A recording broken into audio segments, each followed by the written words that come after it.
So what, we watch anime. So what, we play League. We're just having fun. We don't care who sees. So what, we stay in. It don't bother me. Living young, pale, and nerdy. Hello and welcome to the Reetin Entertainment Podcast, episode 338 for February 20th, 2022. My name is Nathan Reetin Gpus, joined by Andrew Roa McFain. I'm joined. I joined. You're here. You woke up. You woke up in time. I did. Barely, from the sounds of it. I just ate a bunch of the hamburger helper. I love Hamburger Helper. And we're joined also by Connor, the Cyberpunk Monk Besh. Anime, so what? League, so what? Listen. I still haven't got a new song or any prospects on a new song. So I thought about taking $100 and going to Fiverr and like paying 4 or 5 people to be like, make me a song, and then choosing between the 4 or 5.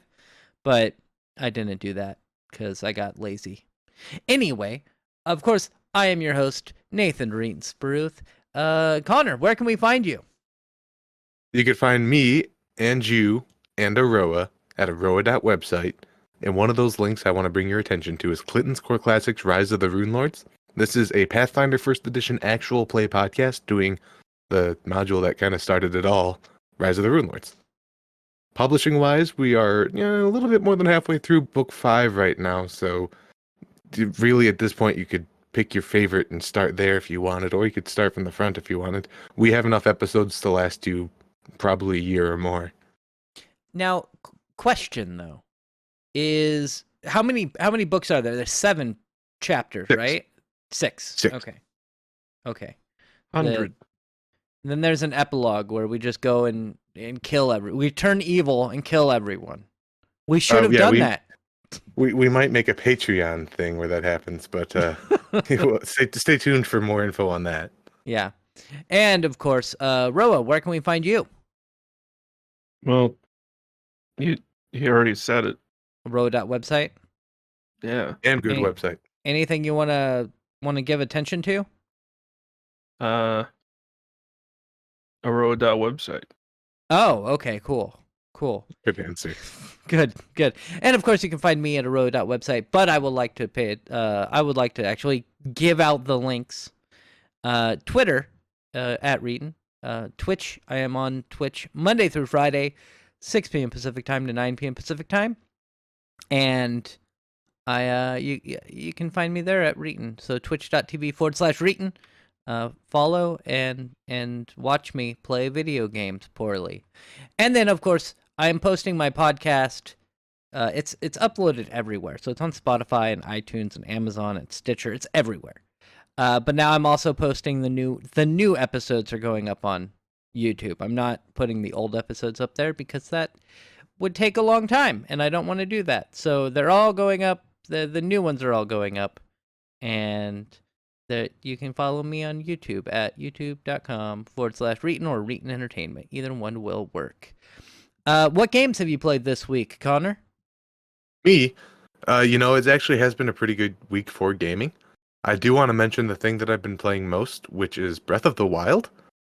I'd mentioned like 2 weeks ago or something like that. I had to reboot my Switch for an update, and whatever game is actually in the console, like the cartridge slot is whatever shows up first.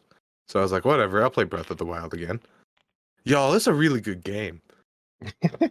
I am on Master Mode right now. I've completed the sword quest, so I got my sword all maxed out, which was a pain in the butt. I've just completed all of the shrine quests, which was kind of a pain in the butt. And I'm almost done with all the side quests.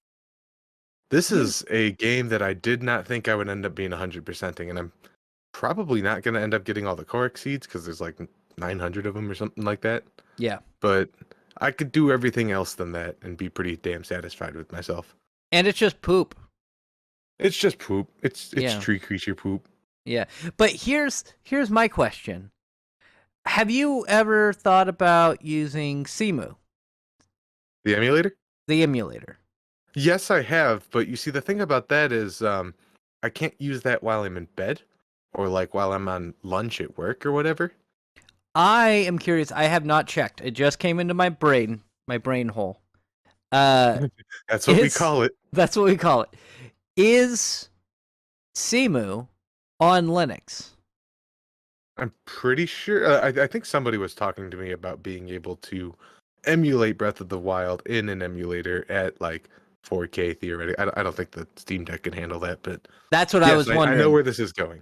Yeah. So when you get a Steam Deck, sometime in the next 18 months, I'm sure I'll enjoy it next year. are you going to be trying that out? Are you going to try to put Simu on the Steam Deck and play Breath of the Wild at 60 FPS? You know, let's put a pin in that and ask again when it comes out, because by then Breath of the Wild 2 might be out, and maybe that'll be blowing my mind. That's true. Wh- Oh, Why the Wii U version? Why would you emulate the Wii U version? well, I don't know how far along the Switch emulator is. That's why. Pretty damn Oh, well, I think, I actually. mean, yeah, they're pretty much trucking along. They're doing pretty good. I mean, the fact that the Switch has, even for the time it released, kind of shitty hardware really helps the emulation scene.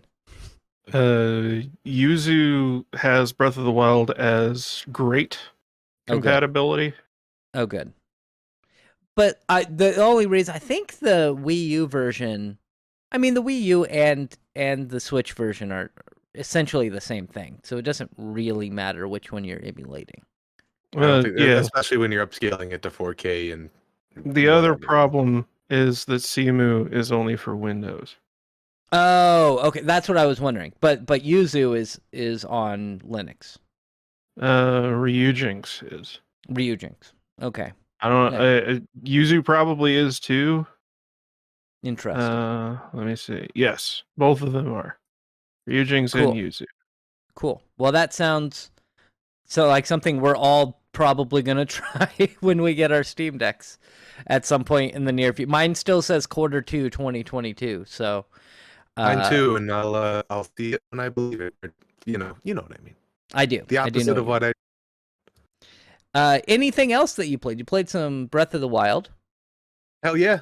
While I've been sitting in my computer, y'all know that game, Civilization. No, You heard of that game? no. Well, what they done to Dude, and I didn't actually even realize I had this as a game. I bought it as a part of a bundle. Is they made that Civilization game and they filled it to the brim with Warhammer stuff, Oh, and it's really really really really fun. don't. But they also just released Total War Warhammer 3. Yes, that's Age of Sigmar, which is like Warhammer Fantasy. I'm doing like 4X style 40K, which is the super duper future one. Mm, Similar but different. The good one. yeah. I mean, Total War isn't totally my thing, but if that's your thing, it's great. Yeah.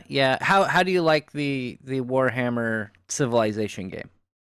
It is a lot of fun. It has a steep learning curve. It took me a while for things to really click, and I think that the tutorial they give you is maybe just a couple clicks on the inadequate side for preparing you as to really what's important. But once I was in the flow of things, it was great. Some advice, if anyone happens to pick this game up, is like, if you're just playing a game and you want to like get a feel for the UI and you set it to very easy, the difficulty it sets you at is the hardest difficulty possible. It gives you a significant disadvantage to town loyalty and resource garnishment. Wait, And I didn't realize the very easy is the hardest. it puts all of the AIs to the very easy, and then it's like, oh, that means you want to compensate by never getting resources and having all of your cities revolt all the time, right? That's what you want, you stupid piece of shit. That's And it took me a couple of games of being like, everything's very easy. Why am I getting my ass kicked? To be You like, think you want to play in super pussy mode, huh? I did you. play a round in Super Pussy mode, and it helped me learn like, oh, those blue things give me research. That's important. Like the basic shit. Once it was nice to be able to learn that without it being like, all right, well, these are Space Marines. They are now going to drop pod your city. I hope you're cool with that. I wasn't cool with it. It was I very have frustrating. I have Civilization 5 Beyond Earth, I think is the one, or is it Civilization 6 Beyond Earth? One of the two. I think it's just Civ fine. Beyond Earth. Well, It's like yeah, a it's standalone thing. it's not really. It's I- based off of Civ 5, but Yeah. It's based off Civ 5, but it's just Civilization Beyond Earth. And- Yeah. And I everyone haven't- hated it. Everyone hated that one. Yeah, I heard it wasn't very good. The reason I picked it up was because way back when I played Alpha Centauri, which is Hell yeah. Civilization in space, and it was really fun. And apparently Beyond Earth was not. Did you play anything else? Because those, like Breath of the Wild and Civilization, those can take up all of your time. Just one of them can take up all of your time for an entire week. Well, fortunately, I was healing a leg injury this week, so that gave me a lot of time to sit stationary with my leg up. That and painting was like, I actually feel like I got pretty productive this week, all things considered, because Okay. it's a 4X game, and you could totally do something else while playing it. Oh, and one last thing. I interrupted you last week for your Warhammer minute. Oh, fuck yeah, dude. I don't have any songs, so Roa, do you have any music or trumpet noises with your mouth you can make? For the Emperor, wah. We serve the greater good. The Omniscience protects us.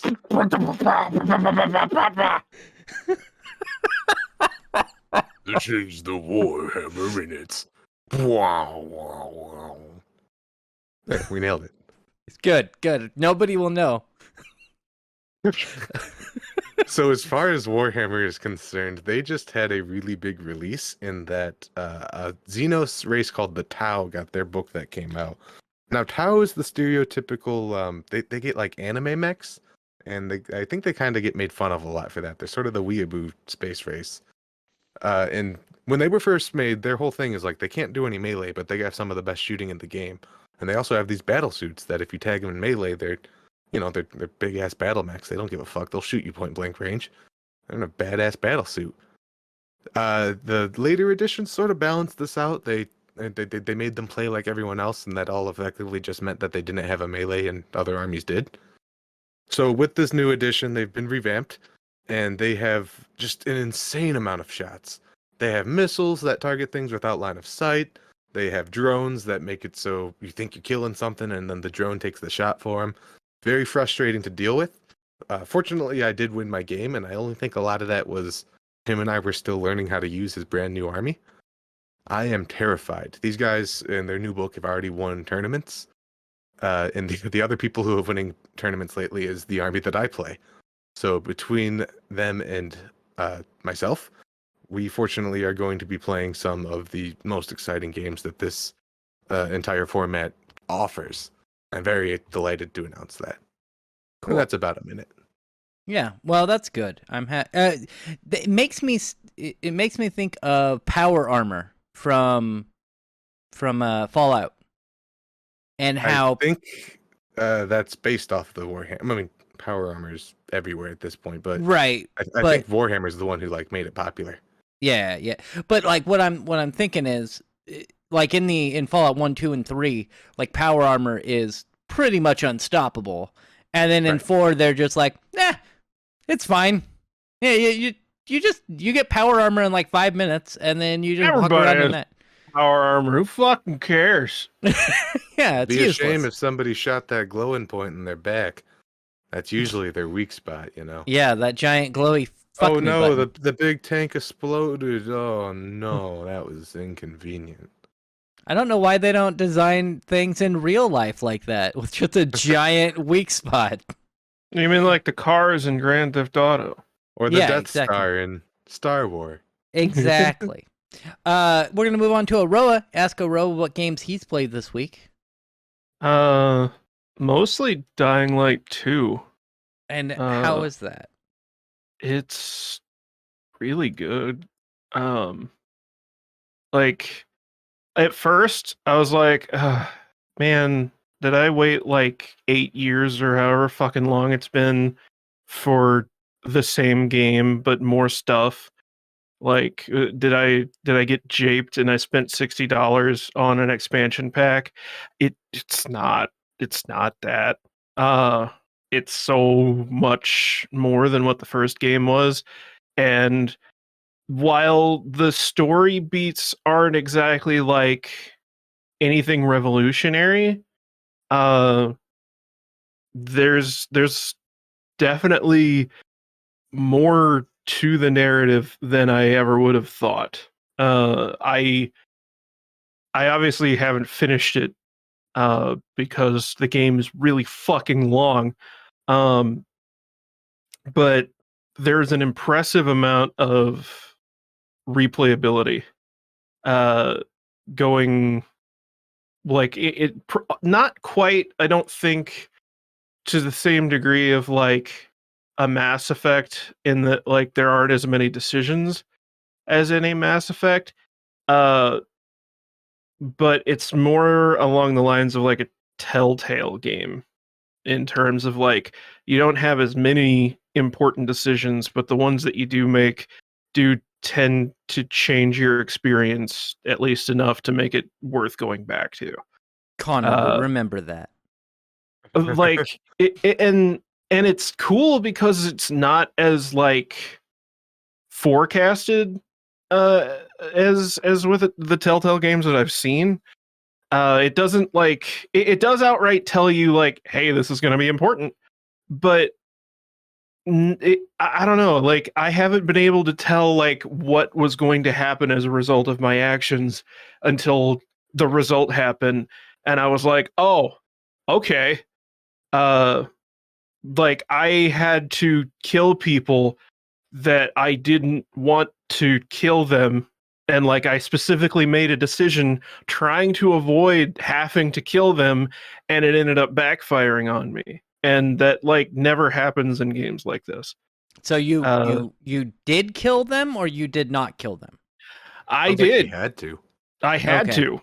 I Oh, had okay. to because I ended up in a situation that I realized afterwards that like I should have realized that that was a possibility, but I just didn't think about it. I was in the moment, which is just a really cool feeling of being like, oh well, I gotta help these people. I got to. So I go to help them, and then the situation I end up in means that I actually end up having to defend myself against them because uh, there's a misunderstanding and they think that I'm actually against them. I see. Yeah, like, and like there are other moments where it's like, oh well, I saw that coming 10 miles away, but like those are pretty few and far between, at least so far. And there are characters that I actually like, unlike in the first game where like I could have just killed every single person that I met and I wouldn't have given a second thought. uh there are characters in Dying Light 2 that are actually like funny or cool. Mostly funny. The writing is really weird. It very much does the same thing as the first game, where like everything is mostly serious until suddenly there's something that isn't serious at all, and it's this wacky tonal shift. But yeah, overall, really great experience so far. Good. Did you play anything else? Um, I mean, not really. Like, I played Project Wingman in VR, which is basically just Is that the VTOL one? no, it's Ace Combat. It's literally an Ace Oh, right on. Combat game. Oh, okay. It's like a bunch of Ace Combat fans got tired of Namco not making Ace Combat games, and so they just made their own. And like everything about it is just, it's an Ace Combat game. But it feels fantastic in VR. How's the motion Uh, sickness? Yeah, I didn't experience anything, Oh, but that's a good. good sign. I also have a lot of tolerance to that, I've found. So, I like, happen to love the Ace Combat series. I just think like I don't know whatever that one where you're the Troy Elite Dangerous. That one Yeah. kind of did it for me, and I think that was less the speed of which I was going and more the performance of the game. This is early release or whatever. Is it a solid experience? Yeah, I didn't have any performance issues. Like it probably because there's a lot less going on visually than there is in Elite Dangerous, but yeah, like it was pretty much solid frame rate and never had anything where I was like, oh, so and I did experience that in Elite Dangerous myself, yeah, where like you're looking around and Suddenly you're the behind your cockpit. Yeah. well, and like there's that Steam VR thing that I think it does whenever like your computer can't quite render enough frames quickly enough, and so it like stretches the previous frame out to like make up for it, and it just it just looks awful. I never really had that in Project Wingman. So And with Project Wingman, it's because it's VR. You are facing other pilots and shooting them down. yeah, One of the things when I played Elite Dangerous in VR, one of the things I loved was when I was doing dogfights, I would like look up and see the guy pass right by me. oh And yeah, that felt amazing. How does that Yeah. feel in that game? No, it's exactly that. It's just fucking fantastic.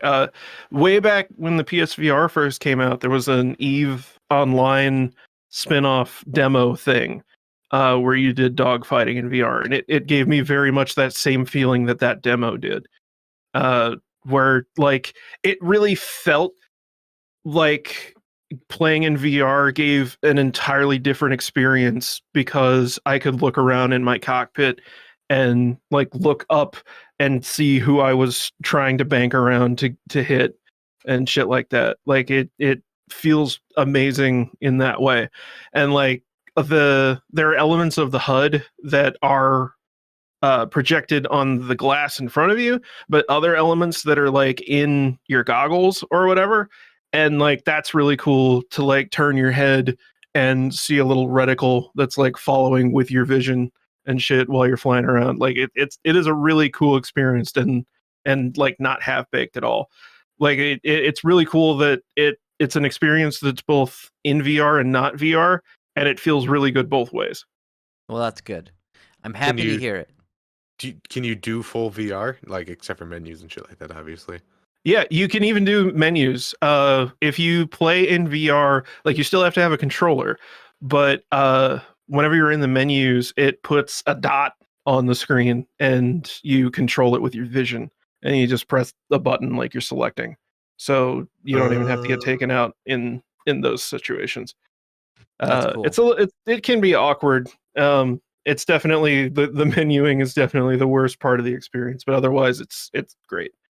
Yeah. Maybe what I do here is I put this on my wish list, and maybe someday it will introduce like Steam support controller. Steam, no, that's not Steam controller. The Index, the Valve Index. Maybe it'll support those controllers someday, and this will be the sort of cockpit fighter VR experience I'm looking for.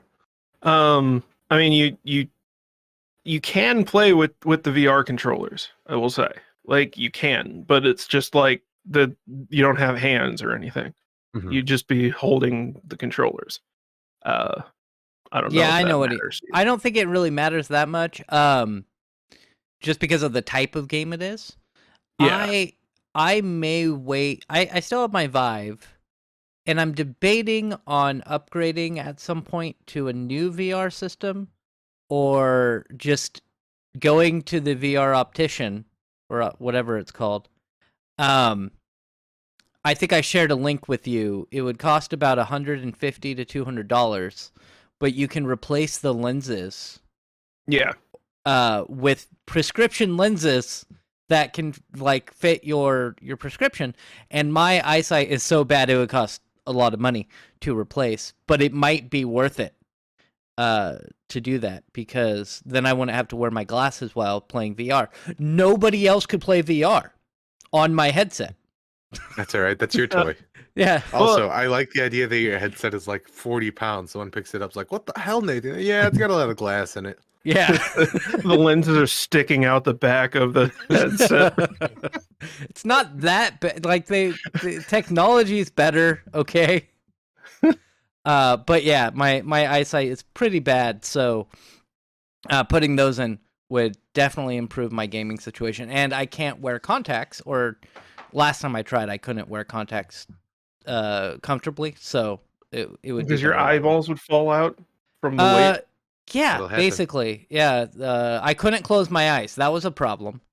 Yeah, okay. 'Cause they yeah. stuck I out would too like far. someone to explain to me. I can't see far away, which you think wouldn't be an issue with VR when the screen is inches away from your eyeballs. But when I wear contacts, I feel like I could just see things better. I wonder how much of that is psychosomatic. It's not really far away. It's right in front of me. I have the same problem actually, because I'm supposed to wear glasses most of the time, and like I can't see very small text from a distance without my glasses, and in Honestly, VR everything's just blurry all the time. honestly, both of you probably have astigmatism, is what I would think. Probably. I don't know. Maybe. I have really bad astigmatism, so I am technically farsighted, but I can't see shit. With or with it being close or far, I just can't see anything. And I think that it's probably mainly due to my massive amount of astigmatism in my eyes. And so you probably have astigmatism as well, which just affects all of your vision. Anyway, we're going to move on. Unless you have another game you want to talk about, we're going to move on. Not yet. I'm going to try Risk of Rain 2 in VR soon, though. Oh, cool. So that'll be fun. There's a mod for that, and it's very well done. Nice. We're going to move on to me. We're going to talk about, on Monday, I played Windjammers 2, which is included with Game Pass. And that game is fun. It's Windjammers. If you ever played Windjammers, it's a Neo Geo arcade game. Windjammers 2 recently released. I played it. It was fun. I played online, and I did really well online at first. And then I started getting paired with people that were just dominating me. And I was like, this is weird because, like, I swear I caught that like I was in the place to catch the frisbee. And then I looked up and I had like 200 to 300 milliseconds of ping. So they must have been hosting. And You're playing with Chinese people. yeah. And so I looked and like one of the guys I was playing against, I had like 200 milliseconds of ping, and he was just glitching around the field. So it was clearly I had a problem there that was causing me to lose. So I'm blaming the ping and not my poor skill at the game. But it was fun. I don't think I would buy it, but definitely playing it on Game Pass was fun. What is Windjammers? Is it just a frisbee game? It is frisbee tennis. I know that Earl and I have spoken about it before. Actually, Earl and I have played it together before. Wait, once. Well, like, do you catch the frisbee and throw it back? Yes. So So it's 1v1, and you're basically on a tennis court, and you're trying to throw the frisbee past the person on the other side. And depending on where it lands, you can get 3 or 5 points, depending on where it lands. 5 points obviously is a smaller area. And then you get, like, it's a Neo Geo arcade game, so you get power-ups and special throws and stuff like that. It's like kind of like Mario Tennis. It's like the backwards version of that Tron thing. Yeah.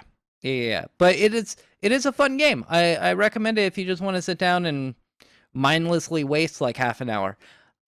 Because it is a fun game. I like it. It's definitely like a quarter muncher. Had it been in arcades, which it was. I remember playing it at Portland Retro Gaming Expo on an actual Windjammers machine, which was really fun. Anyway, Tuesday I played Mass Effect Legendary Edition, and I beat the game. I did. I am very surprised you beat that. So, like, you keep on telling me that game's not as long as I remember it being, but damn, you beat that game fast. 20 hours. Took me 20 hours to beat the game. And I did almost everything. Like, I did almost everything in the game. There were a couple of, like, oh, collect all the minerals from all the planets. That I was like, fuck that noise. But that would have added, like, an hour if I just went through all the systems and collected all the minerals and stuff. I think part of it was the load times. Yeah, I was going to say the longest part of that would be the loading screens. The load times are drastically reduced, so maybe that cut out about 10 hours of gameplay. Oh, but you it know, was... that's unfortunately probably more true than we've... Yeah, that's probably actually a total factor.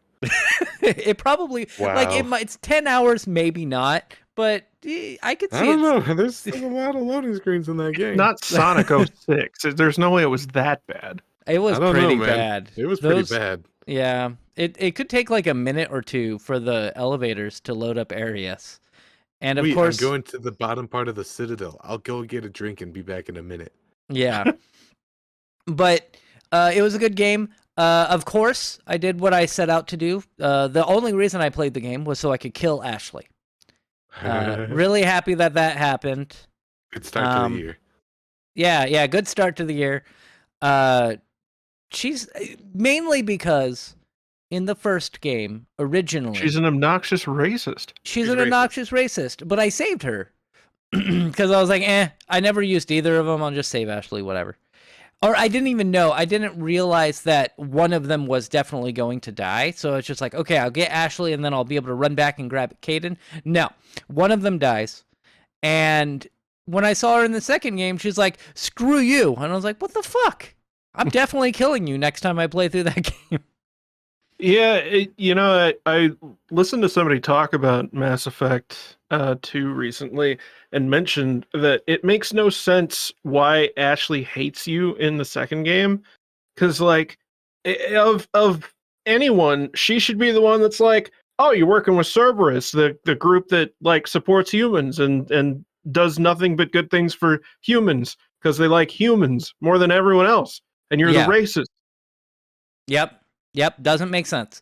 But good game. Again, only took 20 hours. I honestly didn't think it was going to take that short of amount of time either.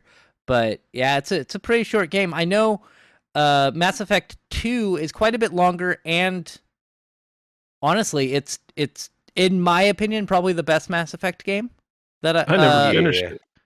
And it has a lot more storyline, a lot more choices that actually matter, and you can Much get better story. You can get everyone killed. Everyone can die. That is an ending.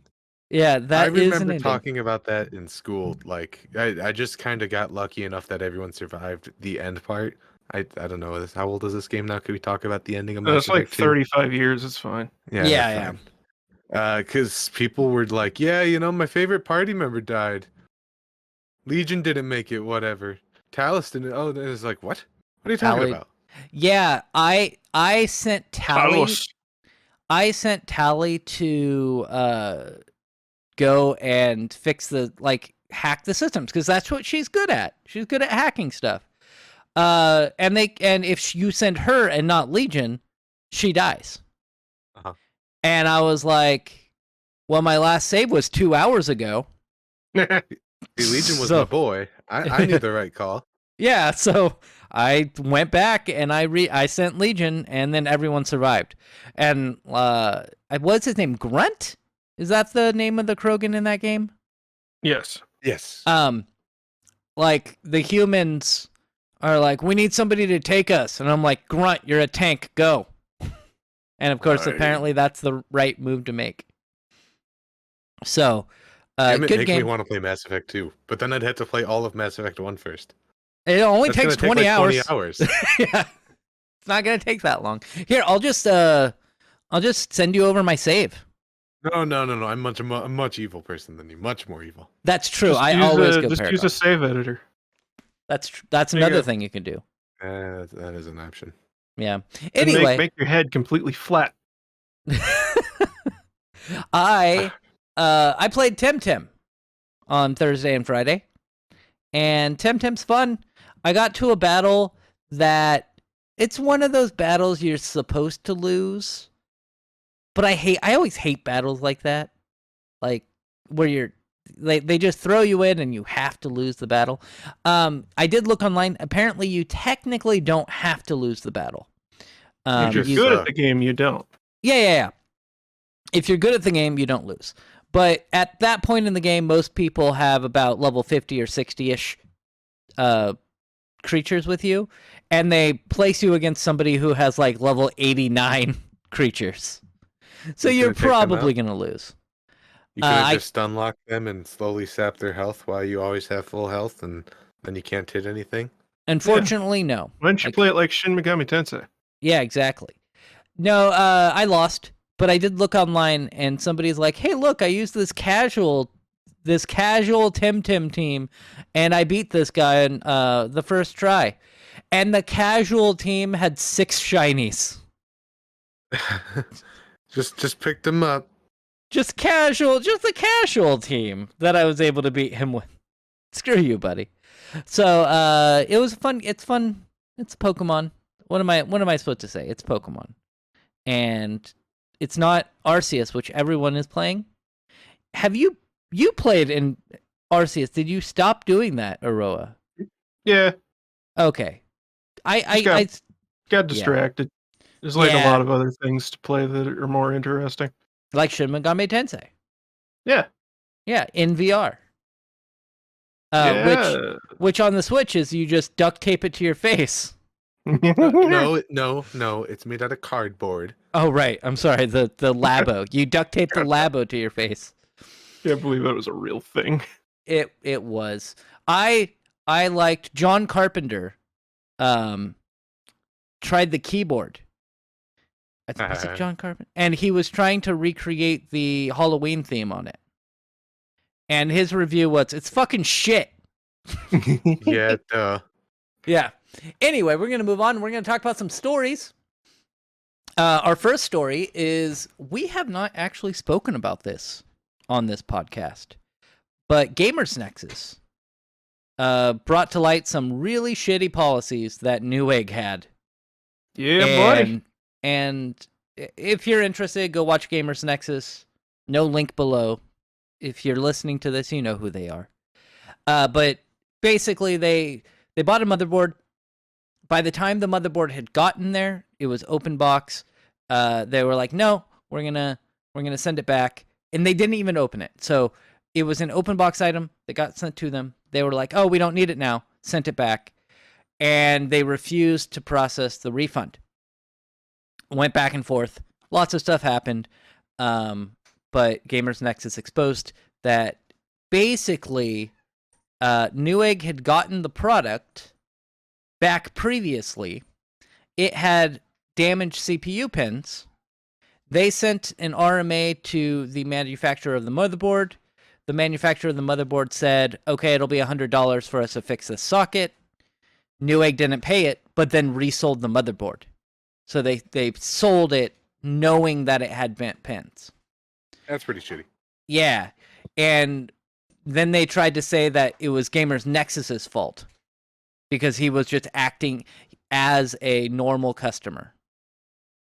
So Newegg has since said that they're broadening their open box return policy because they don't want to lose all of their business forever. And it says, earlier this week, we reported that Newegg, this is from Tom's Hardware, Newegg agreeing to changes in customer return policies concerning open box items. In brief, the policy changes weren't wide-ranging enough for any degree of satisfaction, as Newegg only said it would change its practices for open box motherboard and CPU returns. Today, after continued consumer and YouTuber pressure, Newegg buckled further and has agreed to make all open box returns hassle-free. So while we can't say that it was good, that what happened to Gamers Nexus, something good has come out of it, where it appears that Newegg is making it so that if you have an open box item and it's damaged and you return it, then you should get your money back, theoretically, and they won't basically just automatically assume it's the consumer's fault.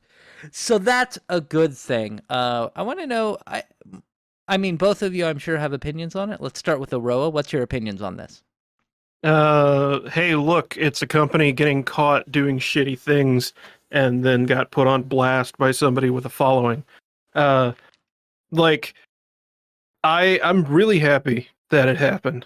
Me too. And especially it happened to Gamers Nexus because, like, honestly, if there is one YouTube channel that I see as like a beacon in the tech news community, it is Gamers Nexus. As much as I appreciate Linus Tech Tips, they're just a very different group. They have their own priorities. And I see Gamers Nexus as like the better version of them in a lot of ways. Linus Tech Tips, I do like them, and I think that a lot of the people that work there are very smart. And they do a lot of cool stuff. Yeah. But I look at Gamers Nexus as like they are meticulous when they test products. And And I appreciate that about them. And they give a shit about they give like more of a shit about being thorough and about being accurate than they do about being entertaining. Mm-hmm. And that's what I like about them. Yeah, and Linus they give a shit about yeah. consumers and like how companies act, and they will just refuse to do business with companies whenever they don't act right, and they will make a big fucking deal about companies being shitty. LTT has done similar things, but nothing to quite this degree, I don't think. Has Gamers Nexus released their video where they actually visited Newegg? I don't know. I don't think, or at least I haven't seen it. I know that they released the video that they were originally going to make whenever they were going out to California, because they were going out there for a different thing, and then they were like, well, now that this is happening, while we're out there, let's go bitch at Newegg, which is just fucking cool. And I like that they basically tweeted them and were like, hey, we're going to be in California anyway. We're going to change our plans for our return flight so that we go down to California where you're at, and we're going to be at your office at this time. Not giving them not giving them a chance or option, just saying we are going to be making a video whether you answer the door or not. Yeah, they were just like, guess what, motherfuckers? We're going to be knocking and you better come. And yeah, well, when you put it like that, come on in. Exactly. So I think it would have also been hilarious if they made a video of them getting arrested for trespassing. Either way. Either way, it would have been great. I do appreciate Newegg changing their policies as well. Not that they're, a beacon of, like, they shouldn't have had those shitty policies in the first place. And it was definitely something that at least a certain subset knew about. I've never had a problem. More money, though. You know, the fucking reason that they were doing it is because they knew they could get away with it. They know that they're like one of 3 places online where you can consistently get computer parts, and they're just being dicks about the whole thing. And it's really fucked up to see that from Newegg, considering like most people have, at least in my circles, have considered them to be like the place to get computer parts and like appreciate the company. But learning about that has kind of, in my mind, like set in stone that like, no, they really are just a bunch of fucking dicks that are willing to take advantage of their placement in the market. Yeah, and it sucks. But like, okay, where I'm at, the nearest computer shop that actually sells like a wide range of motherboards and stuff was in Portland. It was Fry's. But they've closed all of the Fry's. There is a computer shop in the city I used to live in. But if it's one generation old, they don't sell it anymore. So if I go in there and I have like a 10900K and I'm like, my motherboard went bad or something like that, they're like, cool, order it online. Go to Amazon. So it's frustrating because there's not a lot of computer shops near me that sell a wide range of parts. And so I've got to go to Newegg or Amazon, really, to order parts. And I know Micro Center is a big thing, but we don't have one of those in Oregon that I know of. I've got a Micro Center that's like 30 minutes away, but it's still like 30 minutes away. I would drive Pretty 30 nice, minutes. actually. Yeah. I would totally drive it. Oh yeah, no, believe me, whenever I was building a buddy's machine, things kept going wrong, and I made that trip like 4 times in one day. Like, it's definitely a lot more fucking convenient than having to order it off of Amazon or Newegg and then wait 2 days for it to get there, assuming nothing goes wrong. But Yeah. it still definitely sucks that, yeah, you're right. Like, there are a handful of micro centers across the country, and Fry's was like the only other company like that, and now they're gone. Mm-hmm. And that's a There was a local 3-hour computer drive. place. Yeah, there was a local computer place near me. They just closed down recently. Like, Well, and there was a computer shop in the town. There was, as I said, Redmond, where I used to live. There was another town I used to live in, Prineville, that has a computer shop, but it's like, it does not carry new stuff. It carries like adapters and LAN cables and stuff like that. they're But probably there to like you bring in your computer and then they wipe it and then you get the computer back and it works. yeah, that's what it's a computer repair shop mainly. You can buy some parts from there, but like I remember years ago, one of my motherboards died, and I took it in there and they like tested and they're like, yeah, motherboard's dead, but we can't test to see if like your CPU is working because we don't have new parts, because we don't cater to those people. We cater to people who are 55 and over who just want to go online and watch YouTube. So we don't carry old like new parts in here. So you have to order it online, have fun. So like, do I want to give all my business to Amazon? No. I will say that while Amazon is shit and Jeff Bezos is a piece of shit, their return policy is amazing. Yeah. Like, that's one thing that Amazon is so good at, is you're like, I want to return. I've told this story, it was years ago.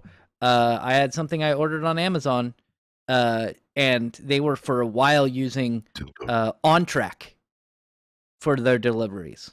And OnTrack is awful. The fuck is OnTrack? It was like a third party. Like, you'd look on Craigslist and it'd be like, do you have a white van?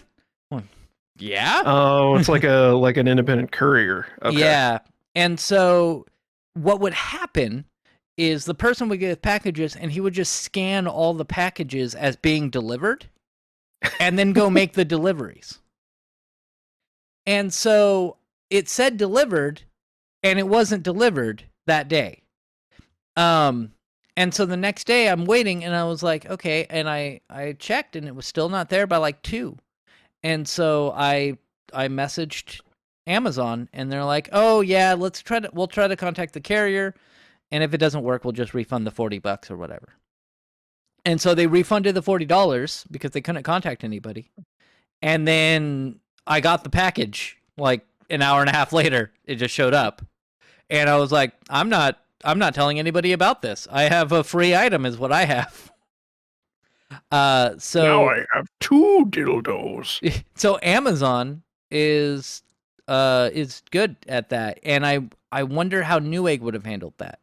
Would they have done the same thing, or would they have been like, no, you got it. Ticket closed. Yeah, you're trying to steal stuff. We're gonna sue you. That's what we're gonna do.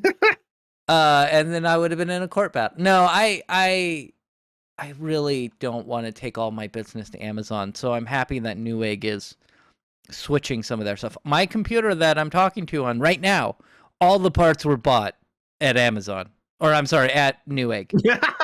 At Amazon. No, they're all bought on Newegg. So I don't know. We're gonna move Does on. Tiger Direct still exist? It does, I think. I'm pretty sure I it don't does. think it. Yeah, there used to be some other ones where you could buy some parts for good deals too. Rakuten, which died. Remember, a year or two ago, they died, and we spoke about it on the podcast. They were actually pretty good. That's where I bought my Ryzen 1700, the first generation, but I bought it for like $140. It's great, good deal. Oh, yeah, here they are. Yeah. Yeah. There's Tiger Directs right here. All right, so we're gonna move on. We're gonna move on, and we're gonna talk about something that nobody should sign up for. Not a single fucking person should sign up for Trump's new social media network, which is going to launch on Monday. This is from Engadget. There are a few reasons you shouldn't sign up for this. First off, I think they were charging $5 to register a name. So if you wanted to reserve your name before Truth Social, I think it's called Truth Social, launched, you would have to pay $5. There were reports it was going to be $5 a month. I don't think that's the case. I think it will be a free thing, but you have to pay $5 to reserve your name as a pre-order bonus, I guess, for a website. And there were a couple other reasons why you shouldn't do it. If you go on Twitter or Facebook or MySpace, you can talk shit about Twitter and Facebook and MySpace. Like I can go on Twitter and make my headline, man, Facebook's a piece of shit. Or I could go on Twitter and say, Twitter sucks donkey tits. Like, stuff like that. I could do that all day, and technically they couldn't do anything about it because it's in the terms of service that you can make fun of them. Like, you can criticize them. The terms of service for Truth Social has a line, and I'm paraphrasing, but basically, you cannot say anything bad about Donald Trump, nor can you say anything bad about Truth Social. So the site that is supposed to be, oh, we're so free, freedom of speech, won't let you actually use that freedom of speech if it goes It sure against... does feel pretty communist. Yeah. You are allowed free speech as long as it aligns with what we agree. Basically. Sir, the boat is not sinking. The boat is fine. The water is just customary. Yeah. Everything's fine. So it says we're currently set for release on the Apple App Store. Oh, good. So Roa can get it. We're currently set for release on the Apple App Store for Monday, February 21st, according to Reuters. Incidentally, the 21st marks the President's Day holiday in the United States. I wonder why they would have picked that. Provided the network doesn't suffer a hiccup like the one it did last, when a prankster claimed Donald J. Trump username and posted an image of a defective... I think they meant defecating. Yeah, it says defecting, but it meant defecating. Engadget. Quality writing. Quality. Mark, honestly, that was probably an autocorrect. They were typing it on their phone. Somebody couldn't catch that? Come on. No. Come on. The launch will mark Trump's return to social media. Twitter and Facebook have banned the former president following the January 6th attack on the U.S. Capitol. Before a test version of Truth Social was pulled down last fall, the website's code showed it ran mostly unmodified version of open source software Mastodon. In October, the Software Freedom Conservancy accused the Trump Media and Technology Group of violating Mastodon's AGPLv3 license by not sharing the platform's source code. The website added a dedicated section containing a zip archive of its source code 2 weeks later. So says it won't stray too far away from the Twitter formula. People can use the network to post truths. Not tweets. They're truths. And I thought tweets was fucking stupid. But I gotta say, this is worse. The platform's equivalent of tweets, and it's possible to reshare posts on one's timeline to expand their reach. The executive who answered questions from beta users said that the company was working on a verification policy that would allow to publish in the coming weeks. He also mentioned that the Trump Media Group was also working on direct messaging feature that would come later. So, don't fucking sign up for this. I don't care if you're a Trump supporter or not. This is just dumb. Like, it's gonna be like any of the other like alternative media or social media things. Like I'm thinking Gab, or what was the other one that was big? Minds? It started with a P. Yeah. Yeah. Can't remember. Shit. But yeah, Parler. you know what? Parler. Yes. That's exactly what it is. Yes. Yeah. It's just gonna be a bunch of right-wing nut jobs just jerking off each other, and it's gonna be bad. That's one thing about. But echo chambers aren't dangerous, Nathan. Yeah, they're not.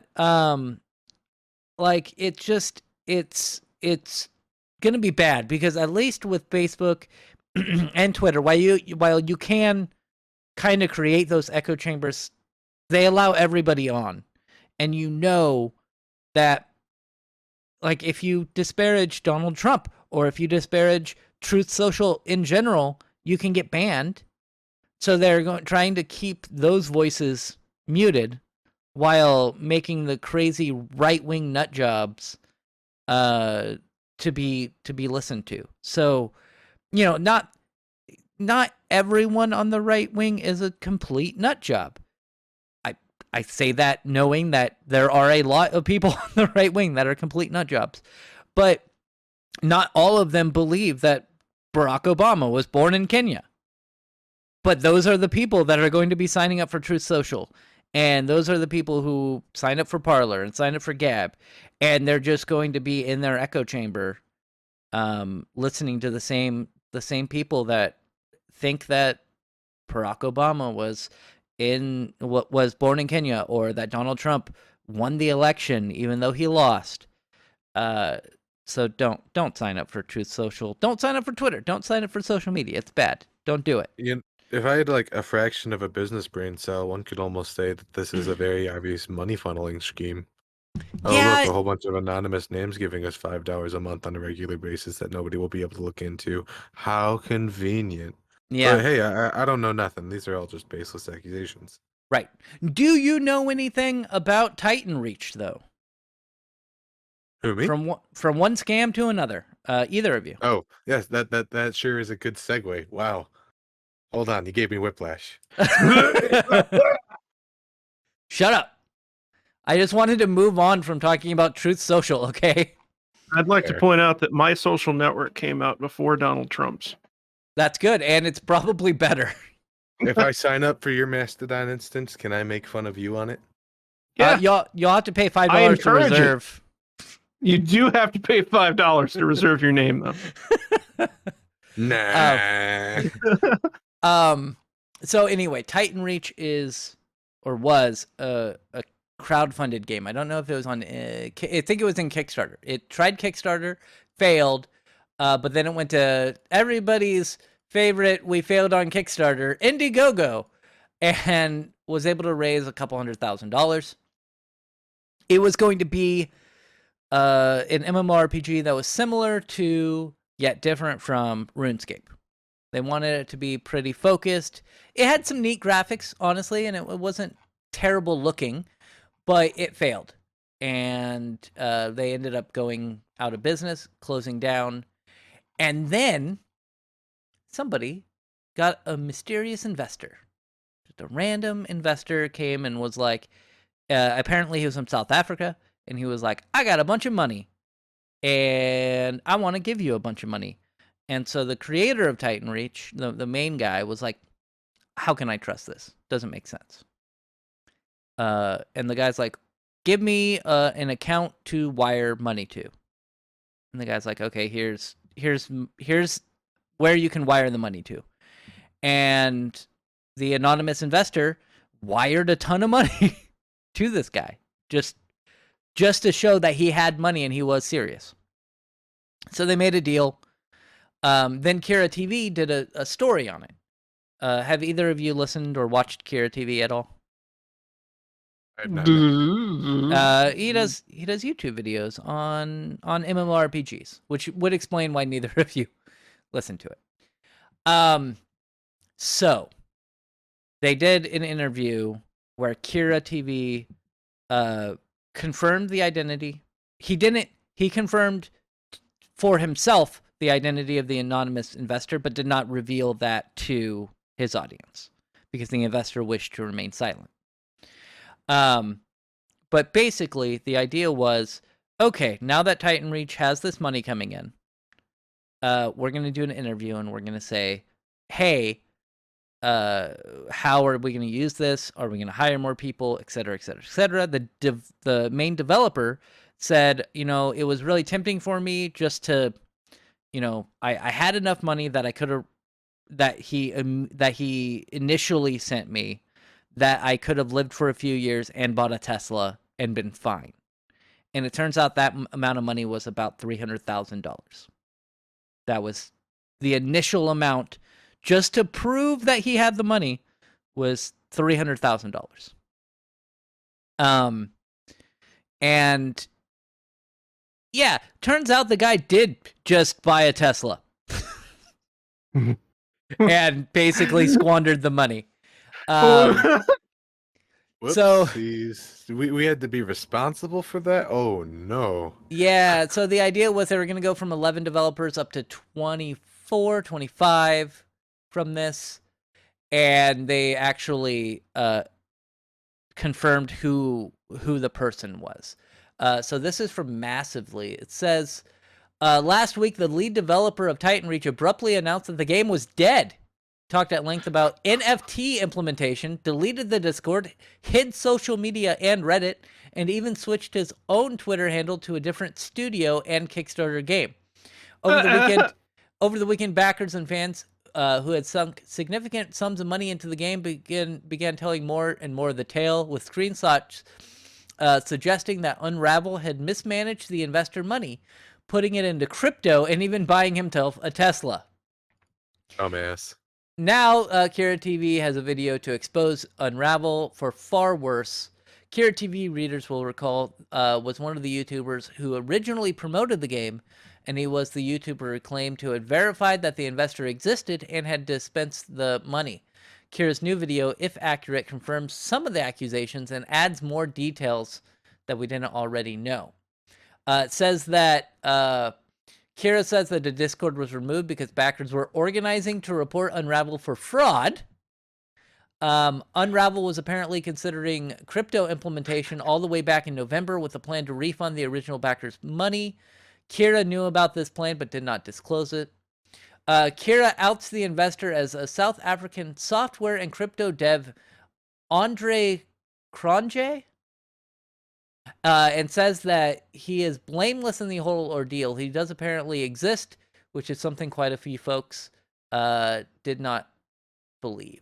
Because that sounds like a far-fetched story. Like, hey, my game's dead. Sounds and like then nonsense. Yeah, but apparently this guy just made a ton of money and wanted to support an MMO developer, which was really cool, the guy. But not this one, apparently. Kira says that on February 9th, Unravel admitted to him that he had gambled $150,000 on crypto and lost most of it. That would have been apparently half of one chunk from his regular money drops. So it sounds like the company was pulling in $300,000 a month from the investor. When Unravel told Cronje what happened, Cronje cut the funding. This was allegedly not the first time he had demonstrated that Unravel, the developer, had demonstrated greed or untrustworthiness. Why would you take that much money and just, like, you're getting that money every month to make a game. Why would you take that money and be like, I'm gonna buy Bitcoin? Oh, Dumbass. See, that's the smart money. You got to make your money for you, and it's gone. According to Kira, Unravel, the developer, knowing Kira would contact Kronje for answers, then proposed to Kira that Kira remain silent about all of it in exchange for a job or crypto windfall. So he tried to bribe the YouTuber, and wait! Don't ruin my life! Don't ruin my life! Here, you can work for me. You can work for me. The guy that you're going to fucking ruin the life of. See, this sounds like a problem. What if I just threw money at this problem? Would that make it not go money. away? He's not throwing money. He's throwing crypto. fake Sorry. money. What if I threw fake money at you? What if I threw some internet fun bucks at you? Would that make this all go away? Now, to be fair, Kira, being like just a YouTuber who has from what he says has a lot of medical issues, isn't in the best financial situation himself. I believe he's still living at home with his parents. And the fact that he turned down that offer is a good sign for him. But then again, I would turn it down if somebody was like, "You want some crypto? How about I give you some Doge?" Like, no. Look, Maybe man, $100,000. 800 billion, 800 billion Doge right here. Right Yeah. here. Come on. According to Kira, Kronje, I don't know how to say his name, wanted to let the developer close the game, pay off employees, and clear up the tax debt. So he gave him more, from what I understand, the investor gave more money to the developer so that he could pay off his tax debts and pay the developers, or like the employees. Kira surmised was Kronje's decision to make, which it was his money, which it turns out to be, again, it's part of the story. Willingly paying off the tax debts of somebody who misappropriated your investment is baffling. So let's say I give Aroa money, and then he spends it all on blackjack and hookers. As he is wont to do. Yeah, as he's wanting. Then he's like, "Hey, man, so you know that $1,000 you gave me? Apparently I spent it all on blackjack and hookers, and that wasn't a good idea." And I'd be like, "Yeah, that's bad." And then you're like, "Can I have another $1,000? I'm kind of in the hole right now." And I'd be like, "No, of course not." Kira claims that he interviewed 3 employees that the developer had misappropriated funds before the incident from which the investor cut him off. Apparently, he had indeed bought a Tesla, and that, like crypto investment, were things Kronje explicitly told him not to do. This guy... Thanks for the money. I'm going to go ahead and do it anyways. Yeah, Kira also holds the studio's other employees. Explicitly told him, "Don't buy a Tesla with this, okay? Okay, I won't buy a Tesla. And I won't gamble it. I bought a Tesla. I'm sorry." Yeah. Dumbass. Another Square Root employee, I guess that was the name of the studio, Square Root Studios, was apparently fired from the studio for impersonating Unravel to scam Kronje out of $250,000 in crypto. Apparently, when he got caught, he gave back $200,000 to avoid being prosecuted. The investor let him keep $50,000 because of a sob story about medical bills. That guy is, I have to say, this investor, way too fucking nice. Like, I'm assuming that he's just rolling in infinite money at this point, and he has no idea what to do with it. if But he's at listening least to, he's doing cool shit with it. if he's listening to this podcast, please Hey, can I have contact like me. 20? I just need 20 grand, bro. Just 20 grand. If you give me $100,000, I will pay off all of my debt. Yeah, I And- actually think 20,000 I could probably round up the rest and like actually fix my shit. 20 Yeah. grand. Just a 20 grand one-time would pay small off my financial car. loan of 20 grand. 20 grand would pay off my car, and Yeah. then I'd have enough to go. I could get another house. You know, hey, Yeah. Anyway, At this point, Unravel exposed the investor's name, which he knew would lead to more people contacting him. So Kira felt he had to go public against the investor's original wishes, as Kira didn't want to be caught up in the scandal, because Kira did do kind of a positive video when this originally happened, because it was like, hey, this game I was following is coming back. The investor is real. And at the time, Kira TV wouldn't know what the guy was going to do with the money. He wouldn't know that the guy was apparently very bad with money. For a Tesla. Yeah. It says Kira was able to publish a video about the scandal in which he was a key player, and he ends by appealing to people's sense of forgiveness for Unravel. Fuck Unravel. Like, I don't hold Kira TV for blame for any of this except for bringing everything to light, that it had happened that Titan Reach was back, and also the fact that this bad stuff had also happened. So don't ever give Unravel money. Never. This guy is terrible with money. And neither of you had heard this story. What are your thoughts about it? I think I just got a great idea for a way to buy a Tesla. Yeah, apparently if I just make a convincing enough visual tech demo, some South American, what was he? Yeah, dude will just give me a couple $100,000 every month. South Africa. South Africa, my bad. I mean, Yeah. I played around with Unreal Engine 3 back in the day. I'm sure it's not much different. Yeah, you could probably make it happen. Can I just make one of those Nintendo hire this man sort of videos and just drop Mario into a tech demo space and be like, this is the future of my video game.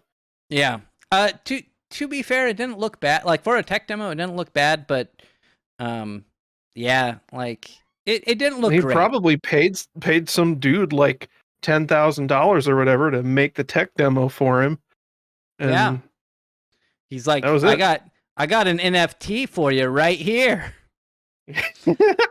But yeah, I feel bad for the investor, because apparently when the first video came out that Kira was talking about, and Kira had spoken to the investor had told him he did this before and did a similar strategy where he talked to the guy.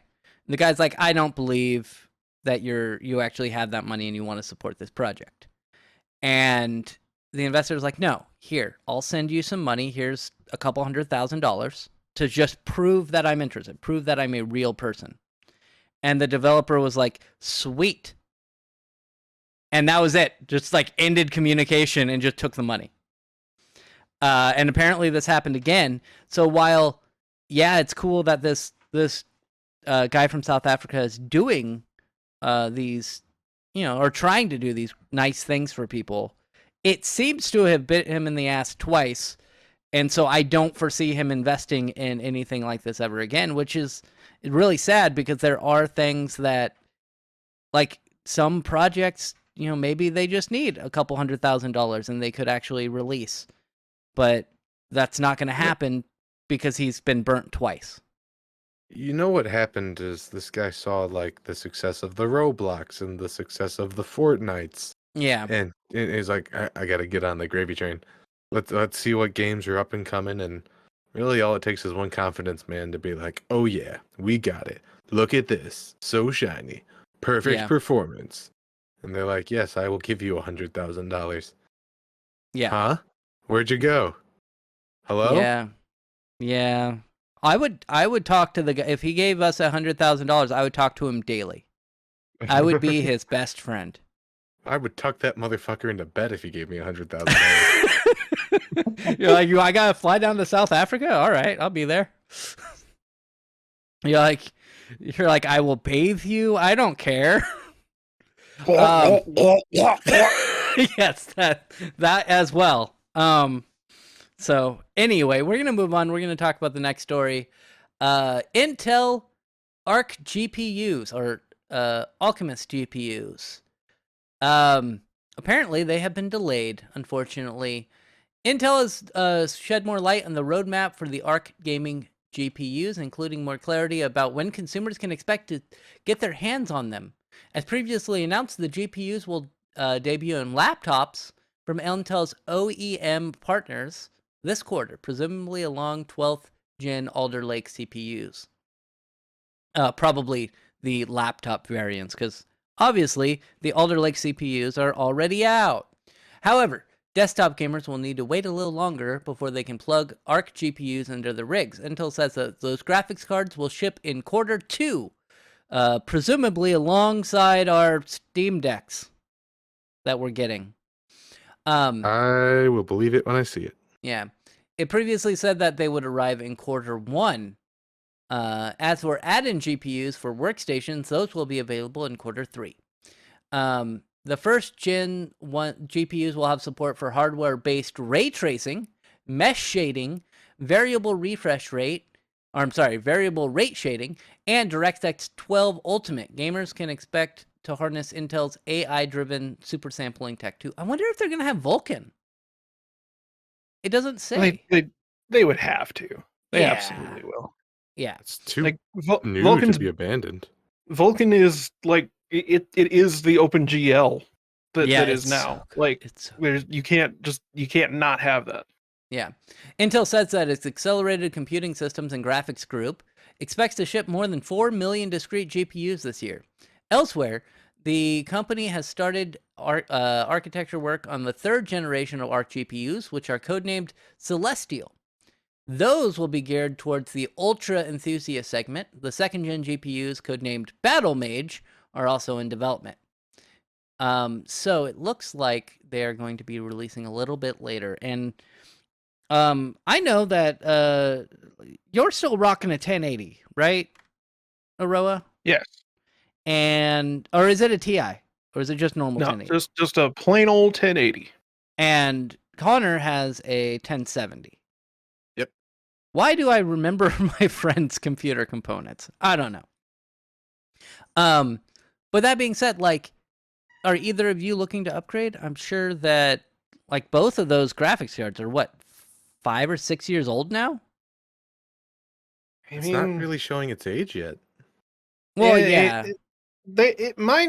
I don't know. It is in some ways, like, but to be totally honest, like, no, I don't really need to upgrade. It isn't as bad as like whenever I was still running like a 560 Ti back Yeah. whenever I got my 780, but like.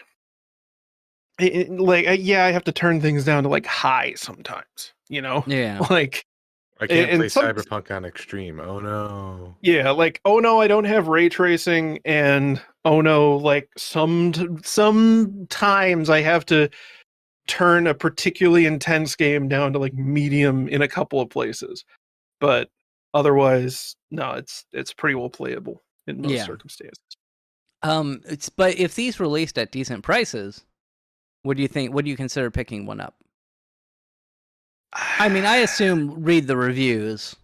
Yeah, like that's the thing is I'm not super skeptical of whether or not they're going to be performant, because Intel's integrated GPUs have shown that like they know what they're doing in terms of that. Kind of. Well, like they have matured their technology to the point that like I trust they're not going to have wacky driver issues and like and stuff like that. It's not going to be as if a brand new company came out on the scene. I'm curious though how it's going to work with certain technologies in games that have been around for a while, and games that haven't really had to run on Intel graphics. Like most games that come out that have any kind of real graphical fidelity will just have in their troubleshooting thing, like, are you running on Intel? Stop it. Don't. Well, Intel GPUs just don't support some things. Like, and another thing I am curious about, which we still haven't had answered in any of the posts that I've seen. Now, I haven't specifically looked this up, but will it have QuickSync built in? Because we asked that before, and Yeah, that would be they that would haven't be said nice to anything have. about it. Yeah, It would be crazy for them to not, just because like they have to compete with Nvidia, and Nvidia has their little dedicated H.265 now video encoder. yeah, Like the NVENC or whatever. yeah, like Nvidia has NVEnc, like and AMD has their solution that no one uses, and like it'd be stupid for Intel to not include a little secondary processor for doing that kind of shit. Yeah. And it would give them like a legitimate selling point, or at least another bullet point to compete with Nvidia on, because let's face it, they're really trying to compete with Nvidia because no one's trying to compete with AMD on the Yeah. graphics area. That's just punching down at this As point. long as they can match, which I've looked at some pre-release numbers, and it appears they're going to be slightly less good than the 3070. Not as good as the graphics card I have, but still pretty good. And if they can keep those prices down, if they can get them so that scalpers aren't buying them all up, which it looks to be that the GPU market's getting a little bit better because crypto's dying. Like crypto is going down pretty heavily right now. I heard that there's a guy who just wasted $150,000 on crypto. So Well, and also newer cryptocurrencies are like trying to specifically avoid being able to be mined on consumer GPU hardware. yeah, So yeah. So hopefully we get it so that they are a decent price, and they still haven't announced pricing. So we'll keep updated on the Intel Arc GPUs. $599. Then don't do it. If that's the case. Actually, sadly that is the price of the 3070, but if you want to sell them, well that's no. The 3070, the original list price I believe was $499 is what it should have cost. That was the MSRP. Good luck. Yeah. I got mine for like $620. Which is A steal. It's more money than MSRP, but it's fucking great. It was a good buy. It was about, because they're going for about $1,000 on eBay still to this day. Anyway, so if they can release it at MSRP, they're probably going to want to make their MSRP so that they lose money, honestly, for like $500. And if they sold it for $500 or $499, and they were able to keep at or around that MSRP, then they would probably sell a lot. And once you get something like that into somebody's hand, it's a lot easier for them to buy the next one that comes out. Yeah. At a slightly higher price. So, like Nvidia, I've only used Nvidia graphics cards because I know Nvidia makes good graphics cards. And specifically, I use EVGA graphics cards. Because I know that EVGA is a very reputable brand. And so if they're able to get their Intel graphics cards out, and people pick it up for cheap or relatively cheap, and they're like, hey, I like this, then they're more likely to their next card be an Intel card. Hopefully that works.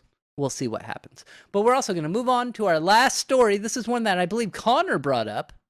Yeah. He's very excited about this, by the way.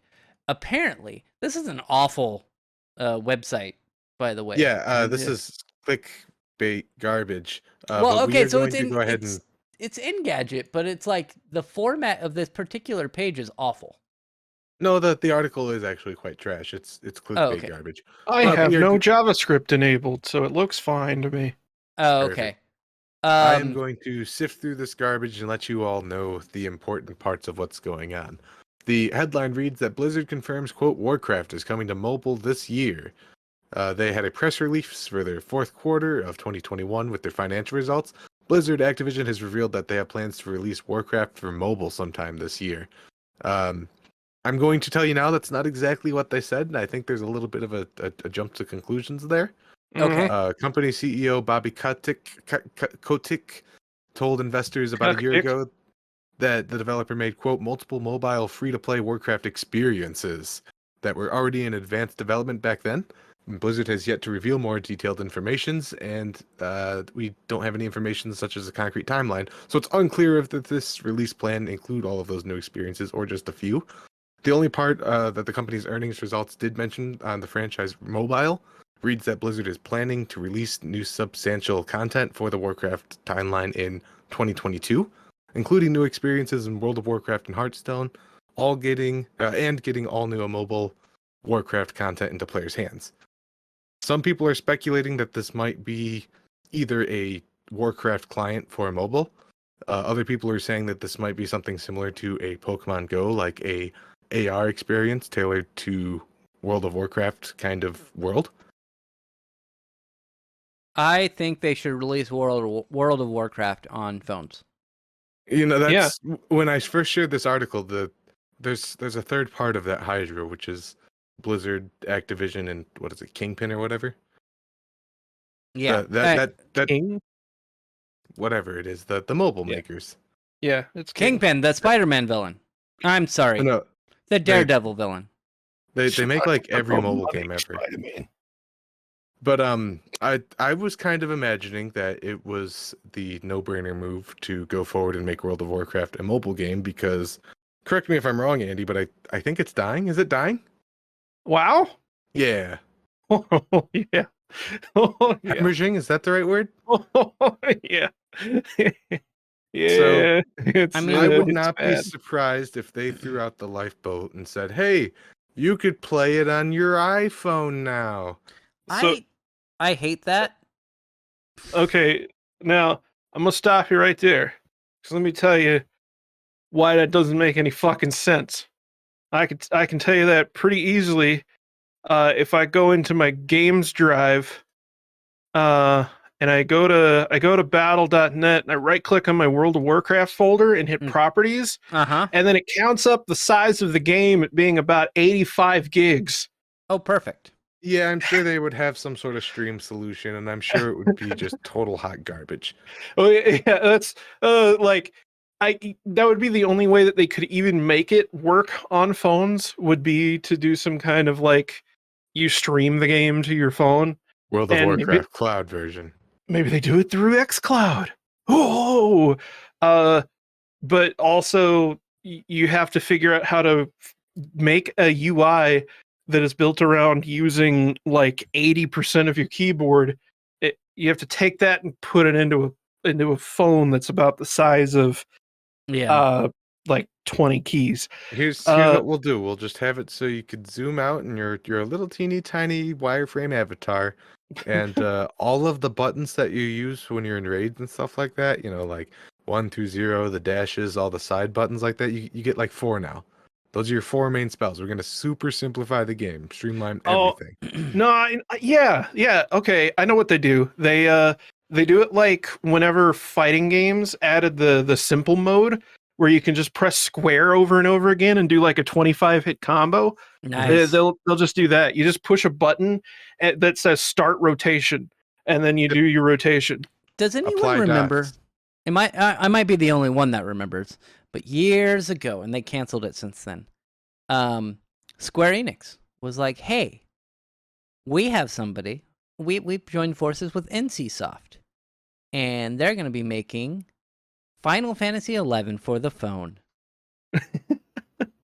And that never happened because they could not figure out a way to do it because Final Fantasy XI, yeah, it requires a lot of keyboard presses and stuff. And to be fair, they had Final Fantasy XI on PlayStation 2 and Xbox 360. But I don't think it would translate well to phones, and I do not think World of Warcraft would translate well to phones. Now, they did say something about like Hearthstone Yeah, including new that experience in World of Warcraft and Hearthstone. Yeah. That's the thing that I think, because I remember I saw other articles about this that just straight up said World of Warcraft coming to phones. Yeah, I Like don't it was think some that's gonna happen. clickbait bullshit. Yeah, And no, realistically, what this is actually saying is that some kind of thing in the Warcraft universe is coming to phones. yeah, And really, that's kind of expected because as somebody who's played World of Warcraft for the past several years, there is a mobile app already. There's a companion app.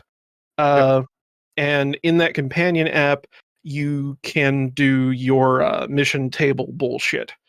And I You like see your imagine, inventory too. I think I remember having that actually. well, you used to be able to, and Ah, they stripped out a ton of the features from the mobile app whenever Battle for Azeroth came out, and I don't understand why. Because you used to be able to like visit the auction house and shit even from the mobile app.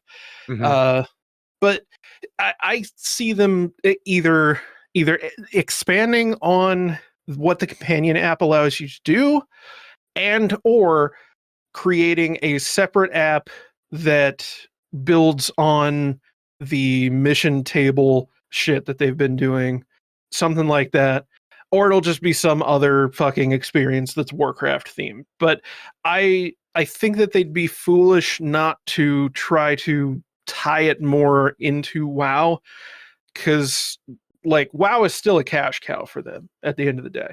yeah, And I really think that, especially with how everyone still wants to play live service games and they still want MMOs, getting people to kind of walk back towards WoW, I think is the smartest move, rather than get them distracted with some other yeah. unrelated thing that's on phones. I would say they just play EverQuest. They just released a new 60. They got rid of their 32-bit version of EverQuest and popped up all 64-bit servers. Oh Uh, boy, So EverQuest. yeah, was I'm joking. EverQuest next canned? Was Yeah, that yeah. they So killed that? they had fuck. They had something that they released that was supposed to be like, oh, this is just like a tech demo of what it can of what it can be, of what you can like the traversal system and stuff will be in the game. And they had a building system in that. Yeah, because I remember And you could stake land and shit. yeah, and then they were just like, yeah, we couldn't do it. Well, we couldn't make it fun. And then I think like they canned it, and then Sony sold SOE to Day. Then they turned into Daybreak, and then recently, in the last couple of years, or like the end of last year, we spoke about it before. Daybreak Games was bought by like a holding company, and then they announced that they're working on a Marvel MMO. You know, That's it. it sucks for them too, because I bet if they would have just stuck with it, it would have picked up whenever like the Conan Exiles and Fallout 76 and fucking that Viking one that we played. Was it Valheim? Valheim. Valheim. Like how all of the survival building games like started picking up steam really hard. Like Yeah, I bet if they would have hung around long enough for that to start happening, they probably would have made it through, because they could have probably. just pivoted it into that. Ah, well, I don't And then they could have care. done EverQuest Battle Royale. No. No. Although I've always wanted to try EverQuest, but you know, it's 25 years too late. 22 years Yeah. too late for that. At So that point, why don't you just play fucking RuneScape old school I've done that before.